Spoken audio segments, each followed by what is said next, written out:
Am I the hole for telling my dad's relatives I never met his son and we don't have a relationship? My dad was widowed and had a 17-year-old son when he and my mom met. His son was 20 before I was born and I never met him. My dad and him see each other occasionally and they talk on the phone pretty often, but he isn't interested in coming to meet me. I never had any contact with him. No phone calls or birthday cards or following each other on social media, although I tried that last one and he ignored it. I know that's kind of weird, and for the most part tell people I'm an only child because it beats getting questions, and really I feel like one even if biologically I do have a half-brother. I'm 17 now and still haven't met him. Some of my dad's relatives came from overseas for a visit. I think one was his aunt, two were cousins or something, and we had a family reunion kind of thing. They asked aloud where my dad's son was and they were surprised he didn't come and how they had wanted to meet his kids. They were asking me about our relationship and how we manage with a 20-year gap. I told them we didn't manage it because I never met the dude before. I said he talks to dad but has nothing to do with me or my mom.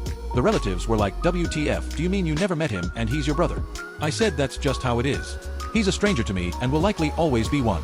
When we left the party my dad asked me why I said all that and I told him they asked questions and I wasn't going to lie and pretend I know the dude. My dad said that's not the kind of thing I need to broadcast and I know it sounds bad. I told him I know it sounds weird but that's our reality.